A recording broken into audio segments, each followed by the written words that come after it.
2018 August മാസം 14, 13, 14 ദിവസങ്ങളിലൊക്കെ ചെറിയ ചെറിയ പ്രശ്നങ്ങൾ അവിടെ ഇവിടെയൊക്കെ ഉരുൾപൊട്ടലൊക്കെ ആരംഭിച്ചതായിട്ട് ആളുകൾ പറഞ്ഞറിഞ്ഞു. ചില സ്ഥലങ്ങളൊക്കെ പോയി കണ്ടു.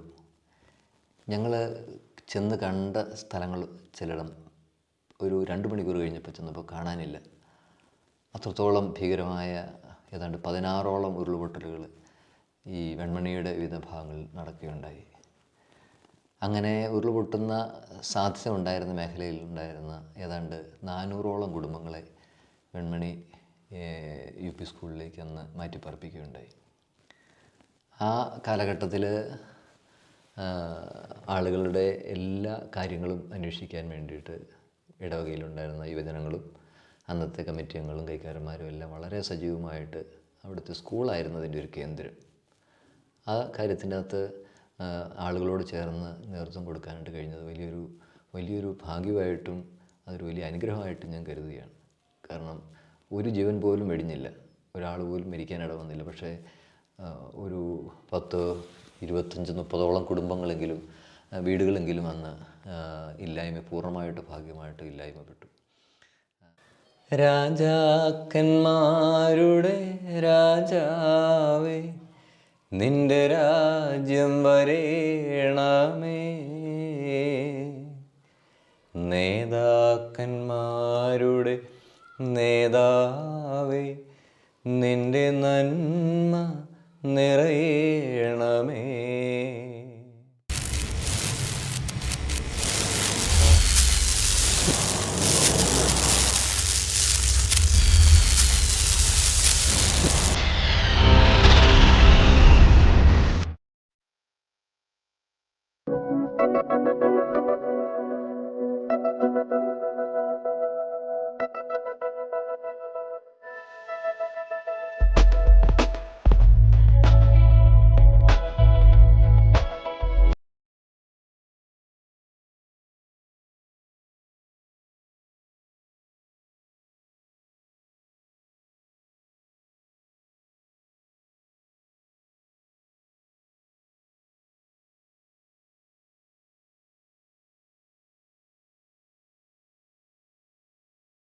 ആത്മീയമായിട്ട് ചിന്തിക്കുന്ന അല്ലെങ്കിൽ അത്തരത്തിൽ രൂപപ്പെട്ടൊരു കുടുംബം. ആ കുടുംബത്തിൽ അങ്ങ് പറഞ്ഞതുപോലെ തന്നെ 2 സഹോദരിമാർ കന്യാസ്ത്രീകളായി, ഒരു സഹോദരൻ അച്ഛനായി. ആ സഹോദരൻ ഇന്ന് പിതാവായി അല്ലേ? എവിടെയാണ് അദ്ദേഹം? ആദിലാബാദ് രൂപതയുടെ 3ാമത്തെ മെത്രാനായിട്ട് 2025 ഒക്ടോബർ 25 അഭിഷിക്തനായി. 2 സന്തോഷമാണ്. അങ്ങ് പൗരോഹിത്യ ജീവിതത്തിൻ്റെ 25 വർഷം പൂർത്തിയാക്കുന്നു. സഹോദരൻ ആദിലാബാദ് രൂപതയുടെ 3ാമത്തെ മെത്രാനായി മാറിയിരിക്കുന്നു. ആദിലാബാദ് എവിടെയാണ്? ആദിലാബാദ് തെലങ്കാന സംസ്ഥാനത്തിലെ 17 ജില്ലകൾ ഉൾപ്പെടുന്ന ഒരു രൂപതയാണ്. എല്ലാവർക്കും നമസ്കാരം. ആത്മീയ വഴിത്താരയിലൂടെ തികഞ്ഞ പ്രത്യാശയോടുകൂടെ പൗരോഹിത്യത്തിൻ്റെ 25 വർഷം പൂർത്തിയാക്കുന്ന ലൂക്ക തച്ചാപറമ്പത്ത് അച്ഛനാണ് ഇന്ന് നമ്മോടൊപ്പമുള്ളത്. അച്ഛ നമസ്കാരം. നമസ്കാരം. അങ്ങ് ആത്മീയ കാര്യങ്ങൾ മാത്രമല്ല, കുറേ സർഗാത്മകമായും കൂടി ചിന്തിക്കുന്ന ഒരാളാണ്. പാട്ടുകൾ പാടും, അതോടൊപ്പം തന്നെ ചില ചിന്തകൾ മറ്റുള്ളവരുമായിട്ട് പങ്കുവയ്ക്കും. നമുക്കൊരു പാട്ടിൽ തുടങ്ങാം. ഈ ക്രിസ്മസ് നാളിൽ അങ്ങയുടെ മനസ്സിലേക്ക് കടന്നു വരുന്നൊരു പാട്ട്. രാജാക്കന്മാരുടെ രാജാവേ, നിന്റെ രാജ്യം വരേണമേ. നേതാക്കന്മാരുടെ നേതാവേ, നിന്റെ നന്മ നിറയണമേ. കാലിത്തൊഴുത്തിലും കാനായിലും കടലലയിലും കാൽവരിയിലും, കാലിത്തൊഴുത്തിലും കാനായിലും കടലലയിലും കാൽവരിയിലും, കാലം കാതോർത്തിരിക്കുന്നവിടുത്തെ കാലൊച്ച കേട്ടു ഞങ്ങൾ. അങ്ങ് പൗരോഹിത്യ ജീവിതത്തിൻ്റെ 25 വർഷം പൂർത്തിയാക്കുകയാണ്. ഇങ്ങനൊരു പൗരോഹിത്യ ജീവിതത്തിലേക്ക് കടന്നു വരാനുണ്ടായൊരു പ്രേരണ, പ്രചോദനമൊക്കെ എന്തായിരുന്നു?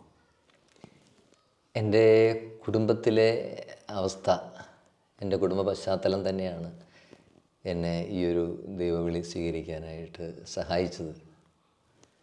എൻ്റെ മൂത്ത സഹോദരങ്ങളിൽ 2 സഹോദരിമാർ സന്യാസ ജീവിതത്തിലേക്ക് പ്രവേശിച്ചു.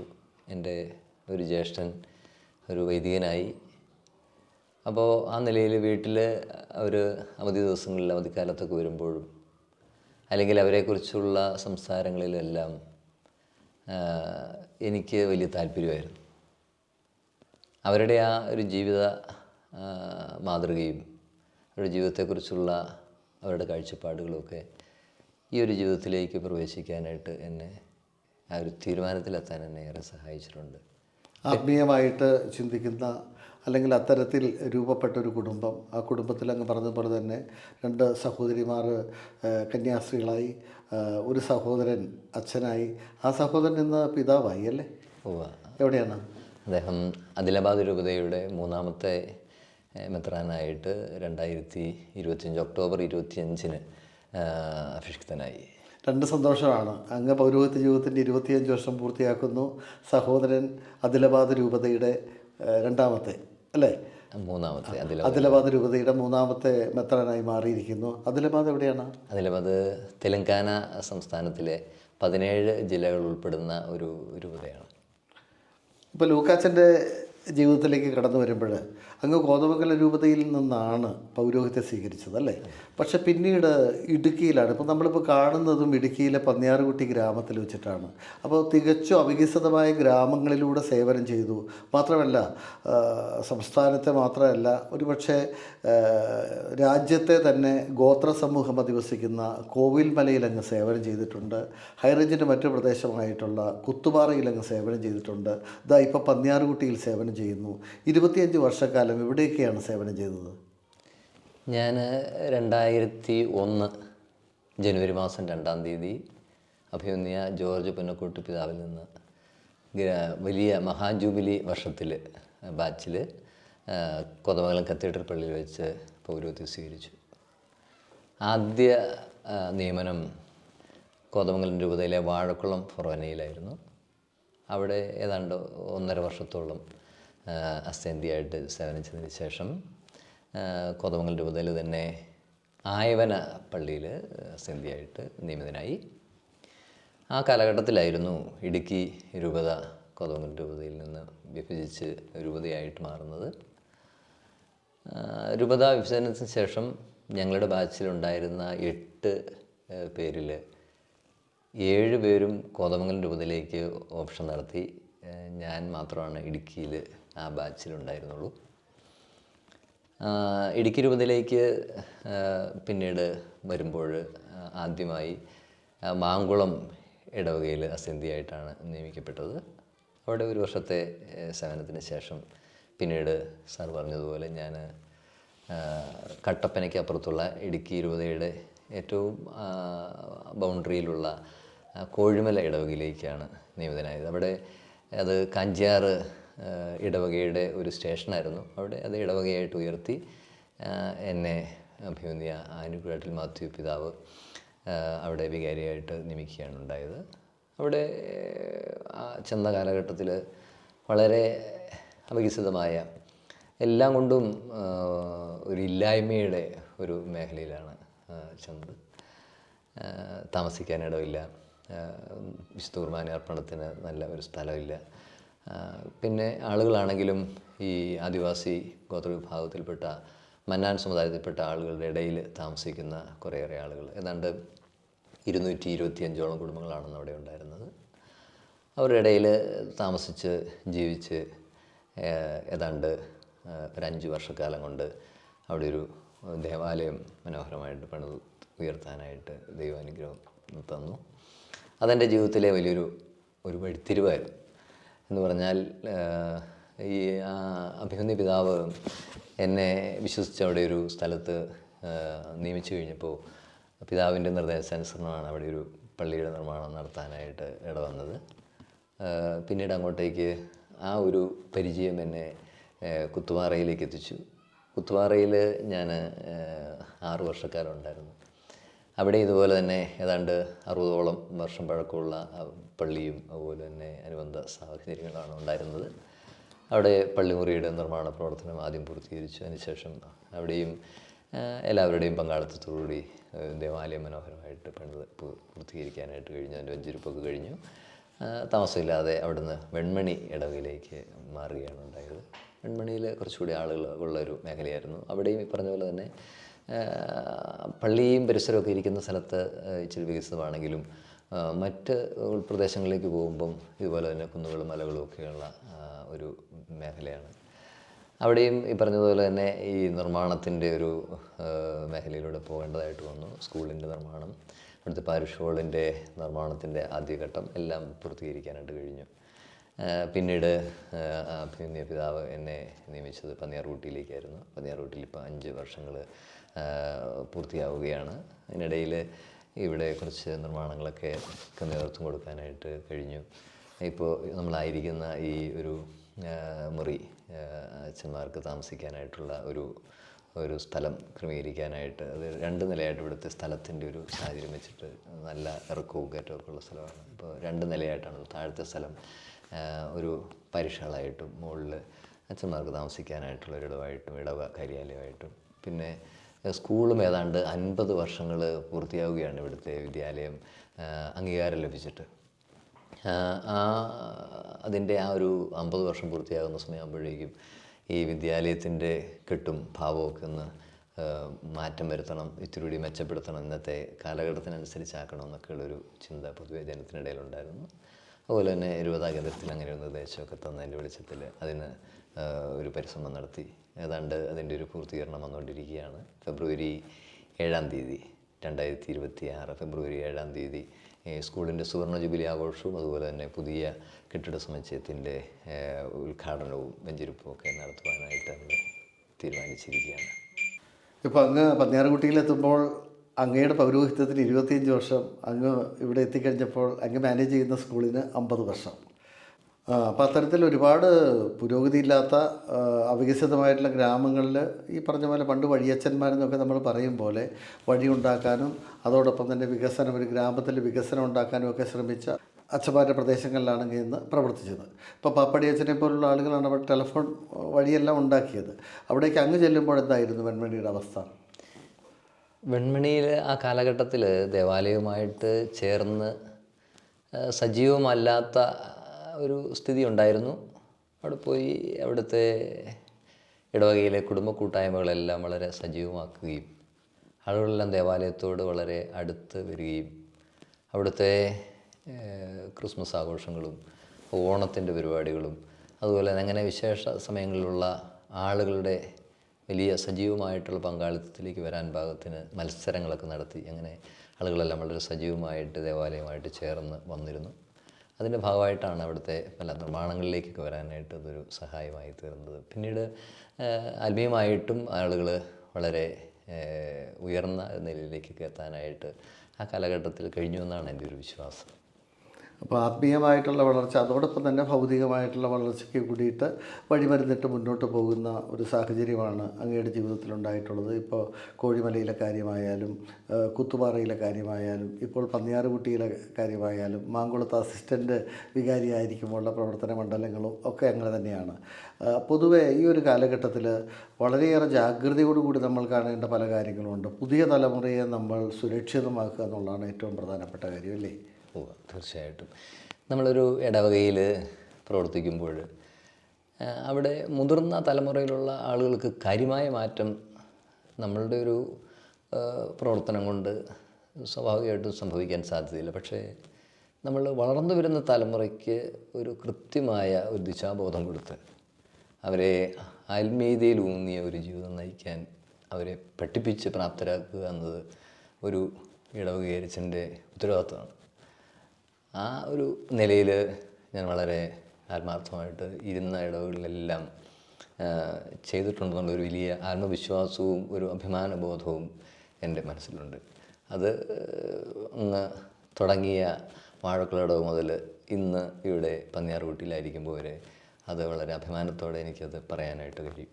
25 വർഷം പൂർത്തിയാകുമ്പോൾ എൻ്റെ ഹൃദയത്തിൽ നിന്ന് ഉയരുന്ന ചില ചിന്തകളിൽ ഏറ്റവും പ്രധാനപ്പെട്ടത് അതാണ്. പിന്നെ എൻ്റെ ജീവിതവും എൻ്റെ കുടുംബവും ഒക്കെ ആയിട്ട് ബന്ധപ്പെട്ടിട്ട് ഈ കാലഘട്ടത്തിൽ എൻ്റെ ജ്യേഷ്ഠ സഹോദരൻ ഈ ഒരു സമയത്ത് മേൽപ്പെട്ട പദവിയിലേക്ക് ഉയർത്തപ്പെട്ടത് എൻ്റെ ഈ ജൂബിലി വർഷത്തിൽ ദൈവം നൽകിയ വലിയൊരു സമ്മാനമായിട്ടും ഞാൻ കണക്കാക്കുകയാണ്. അത് എൻ്റെ ഈ കാലഘട്ടത്തിലെ ആത്മീയ പ്രവർത്തനങ്ങൾക്ക് ദൈവം നൽകിയ ഒരു സമ്മാനമായിട്ട് ഞാൻ കണക്കാക്കുന്നു. അങ്ങയുടെ സഹോദരിമാർ ഇപ്പോഴ് കന്യാസ്ത്രീകളായിട്ട് എവിടെയാണ്? 3 സഹോദരിമാരാണ് എനിക്കുള്ളത്. അതിൽ മൂത്ത 2 സഹോദരിമാരാണ് സന്യാസ ജീവിതത്തിലേക്ക് കടന്നിട്ടുള്ളത്. അതിൽ മൂത്തയാൾ ഇപ്പോൾ അഗതികളുടെ സഹോദരി SD സന്യാസ സഭാംഗമാണ്. ഇപ്പോൾ അടിമാലി വിയാനി ഹോം, അതായത് ഇടുക്കി രൂപതയുടെ ബഹുമാനപ്പെട്ട പ്രായമായ വൈദികരുടെ സ്ഥലത്ത് അവിടുത്തെ മദർ സുപ്പീരിയറായിട്ട് ജോലി ചെയ്യുകയാണ്. അച്ഛന്മാരെ ശുശ്രൂഷിക്കുകയാണ് ചെയ്യുന്നത്. രണ്ടാമത്തെ സഹോദരി ഇപ്പോഴും അവരും ആതുര ശുശ്രൂഷ രംഗത്ത് തന്നെയാണ് ജോലി ചെയ്യുന്നത്. കോളയാട്, അതായത് കണ്ണൂരടുത്തുള്ള കുത്തൂറമ്പടുത്തുള്ള കോളയാട് എന്ന് പറയുന്ന സ്ഥലത്ത് സ്റ്റീഫൻ ഹോമിൽ അവിടെ ഏതാണ്ട് 27 വർഷമായിട്ട് ഒരു സ്ഥാപനത്തിൽ തന്നെ ഏതാണ്ട് 450ഓളം മാനസിക വൈകല്യമുള്ളവർ, അതുപോലെ തന്നെ പ്രായമായവർ, അങ്ങനെയുള്ള ആളുകളെ ശുശ്രൂഷിക്കുന്ന കാര്യത്തിൽ ജോലി ചെയ്തുകൊണ്ടിരുന്നു. സിസ്റ്റേഴ്സ് ഓഫ് സെൻറ്റ് സ്റ്റീഫൻ എന്ന കോൺഗ്രിഗേഷനിലെ അംഗം. ഒരു സഹോദരി വിവാഹം കഴിച്ചു, ഒരാൾ വിവാഹിതയാണ്. വിവാഹിതയായ സഹോദരി ഉപ്പുതറയിലാണ് വാഞ്ചി തയ്ച്ചിരിക്കുന്നത്. ഉപ്പുതറയിലെ ചിറ്റപ്പനാട്ട് എന്ന കുടുംബത്തിലേക്ക് വാഞ്ചി തയ്ച്ചു. ഇപ്പോൾ സ്വരാജ് അടുത്തുള്ള സയൻ പബ്ലിക് സ്കൂളിലെ ടീച്ചറാണ്. 2 മക്കളാണുള്ളത്. അച്ഛനും അമ്മയൊക്കെ? ചാച്ചനമ്മച്ചിയുണ്ട്. അവർ രണ്ടുപേരും പ്രായം ഉണ്ട്, എന്നാലും അവരുടെ കാര്യങ്ങളൊക്കെ അവർ തന്നെ ചെയ്യും. ചാച്ചന് 91 വയസ്സുണ്ട്, അമ്മച്ചിക്ക് 87 വയസ്സുണ്ട്. അമ്മച്ചിക്ക് മുട്ടിന് ചെറിയ പ്രശ്നമൊക്കെ ഉണ്ട്. ചാച്ചൻ എല്ലാ ദിവസവും ഇപ്പോഴും പള്ളിയിലൊക്കെ പോകും. ജോലിക്കാരെ പണിക്കാരൊക്കെ പറമ്പിൽ അവർ അടുത്തൊക്കെ മിക്കവാറും ഒക്കെ പോവുകയും അങ്ങനെ ആരോഗ്യപരമായിട്ട് വലിയ ബുദ്ധിമുട്ടില്ലാതെ അവർ പോകുന്നു. വീട്ടിൽ എൻ്റെ നേരെ ഇളയ അനുജനായ ബിനു എന്ന് പറയുന്ന ആളാണ് ചാച്ചനമ്മച്ചൊക്കെ നോക്കുന്നത്, പറമ്പിലെ കാര്യങ്ങളൊക്കെ അന്വേഷിക്കുന്നവനാണ്. അങ്ങനെ 4 മക്കളുണ്ട്. അങ്ങനെ അവർ സന്തോഷമായിട്ടവിടെ കുടുംബത്തിലുണ്ട്, അമ്മച്ചിയും ചാച്ചൻ്റെയൊക്കെ കൂടെ. പൊതുവേ ഒരാൾ വൈദിക ജീവിതത്തിലേക്ക് കടന്നു വരുമ്പോൾ അയാൾ വല്ലാതെ സ്വാധീനിച്ചിട്ടുള്ളൊരു ഘടകമാണ് അയാൾ ജനിച്ച് വളർന്ന ഒരു ഇടവക എന്ന് പറയുന്നത്. അങ്ങനെ ഇടവക ഏതായിരുന്നു? എൻ്റെ ഇടവക ഞാൻ അച്ഛനാകുന്ന സമയത്തും സെമിനാറിലൊക്കെ ആയിരുന്ന കാലഘട്ടത്തിലും വാഴവര ഇടവാംഗമായിരുന്നു. ഞങ്ങളുടെ വീടിരിക്കുന്ന ഭാഗത്താണ് ആ ഇടവക അവസാനിക്കുന്നത്. എന്ന് പറഞ്ഞാൽ ഇടവപ്പള്ളിയിലേക്ക് പോകാൻ ഏതാണ്ട് 1 മണിക്കൂറോളം യാത്ര ചെയ്യണമായിരുന്നു. ആ കാലഘട്ടത്തിൽ ഞങ്ങൾക്ക് പോകാൻ ഇച്ചിരി ഒരു സൗകര്യം ശാന്തിഗ്രാം പള്ളിയിലേക്കായിരുന്നു. അപ്പം ഞങ്ങൾ മറ്റു ദിവസങ്ങളിലൊക്കെ ശാന്തിഗ്രാം പള്ളിയിൽ പോകുമായിരുന്നു. ഞായറാഴ്ചകളിൽ വേദപാഠത്തിന് വേണ്ടിയിട്ട് ഞായറാഴ്ച കുർബാനയ്ക്കുമൊക്കെയായി വാഴവര പള്ളിയിലേക്കും പോകുമായിരുന്നു. ഇപ്പോൾ ഈ ശാന്തിഗ്രാമിൻ്റെയും വാഴവരയുടെയും നെല്ലിപ്പാറയുടെയും ഇരട്ടിയാറിൻ്റെയും കുറേ ഭാഗങ്ങളെല്ലാം എന്ന് പറഞ്ഞാൽ അവിടെ ആ ഇടവകളിൽ നിന്നുള്ള കുറേ കുടുംബങ്ങളെ ചേർത്ത് ഏതാണ്ട് 120ഓളം കുടുംബങ്ങൾ ചേർത്ത് 4 മുക്കിലൊരു പുതിയ ദേവാലയം പണിതു. നസ്രത്ത് വാലി എന്ന പേരിലാണ് പറയപ്പെടുന്നത്. ഈ അടുത്ത നാളിൽ പുതിയ ദേവാലയമൊക്കെ പണിത്, മനോഹരമായ ദേവാലയമൊക്കെ പണിത് ഞങ്ങൾ പുതിയ ഇടവകയിലാണ് ഇപ്പോൾ. നസ്രത്ത് വാലി ഇടവാംഗമാണ് ഇപ്പോൾ. പൊതുവേ ലോ റേഞ്ചിൽ നിന്ന് ഹൈ റേഞ്ചിലേക്ക് വന്ന ഒരാൾക്ക് ലോ റേഞ്ചിലേക്ക് പോകാൻ ഒരു തിടുക്കമുണ്ടാകും. പക്ഷേ അങ്ങയെ സംബന്ധിച്ചിടത്തോളം പൗരോഹിത്യം സ്വീകരിച്ചത് കോതമംഗലം രൂപതയിൽ നിന്നാണ്. ഹൈ റേഞ്ചിലേക്ക് വണ്ടി കയറിയതിന് ശേഷം താഴ്വരയിലേക്ക് ഇറങ്ങാൻ തോന്നിയിട്ടില്ലേ? എനിക്ക് ഹൈ റേഞ്ചിനോടൊരു വലിയ അടുപ്പമായിരുന്നു. അത് എന്തുകൊണ്ടാണെന്ന് അറിയത്തില്ല. എനിക്ക് നാട്ടിലെ ജീവിതത്തെക്കാട്ടിലും കൂടുതൽ ഇഷ്ടം ഹൈ റേഞ്ചിൽ ജീവിക്കുക എന്നുള്ളതായിരുന്നു. പിന്നെ ഞാൻ അച്ഛനായപ്പോഴും എൻ്റെ മനസ്സിലുണ്ടായിരുന്നൊരു ചിന്ത ഈ ഹൈ റേഞ്ചിലുള്ള ഇടവുകളിൽ സേവനം ചെയ്യണം, ഇവിടുത്തെ ആളുകളോടൊപ്പം ആയിരിക്കണം എന്നുള്ളതായിരുന്നു എൻ്റെ ഒരു ചിന്ത. അതുകൊണ്ട് തന്നെ അങ്ങനെ ഒരു ഓപ്ഷൻ്റെ സമയത്ത് ഞാൻ മറ്റൊന്നും ചിന്തിച്ചില്ല. ഇടുക്കിയിൽ തന്നെയാണ് എൻ്റെ സ്ഥലം എന്ന് ഞാൻ തീരുമാനിച്ചു. ഇരുവഴിയിൽ പെരുവഴി നല്ലു, പെരുവഴിയെ പോ ചങ്ങാതി എന്നെല്ലാവരും പറയുമ്പോൾ വളരെ ബുദ്ധിമുട്ട് പിടിച്ച ദുർഘടമായ വഴിയിലൂടെ സഞ്ചരിക്കുന്നതാണ് എനിക്കിഷ്ടം. അങ്ങനെ സഞ്ചരിച്ച് പ്രത്യാശയുടെ തുരുത്തിലെത്തുന്നതാണ് എൻ്റെ സന്തോഷമെന്ന് പറയുന്ന അച്ഛനാണ് ലൂക്ക തച്ചാപറമ്പത്തച്ഛൻ. സാംസ്കാരികത്തിൽ പങ്കെടുത്തതിന് ഒരുപാട് നന്ദി. നന്ദി.